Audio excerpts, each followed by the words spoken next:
Yo, what's up everyone? Vasquez, this is Valoramous. In today's music producer tutorial, I'm going to discuss why the mantra as a mixing engineer should be gain staging, then EQ, then compression, and then everything else in that order. The reason why is because the number one way that you can accurately create a good mix is through gain staging. It's just through simple volume adjustments.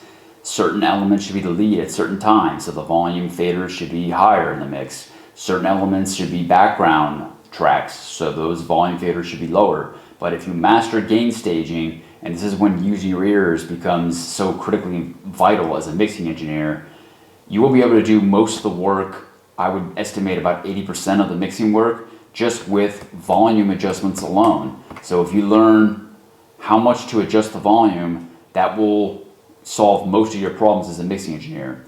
The second step then is obviously EQ. Most of your tracks, except for kick and bass and sub bass especially, you are going to cut out or remove the low end frequencies, especially anything below 100 hertz. Remove all that mud, remove all those low frequencies because you do not want that to clash with the kick drum. And then the third step is obviously compression. Certain tracks will need compression because you need to make that sausage, that waveform, be nice and thick.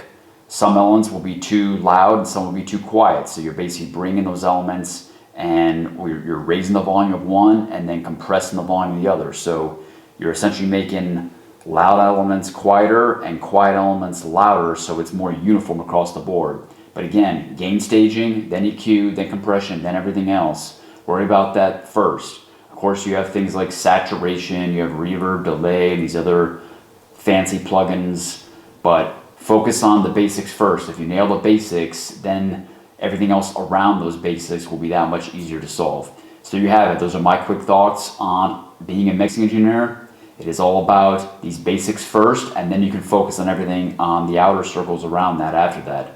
So if you'd like to learn more, either click here or click there. I'll see you in the next video.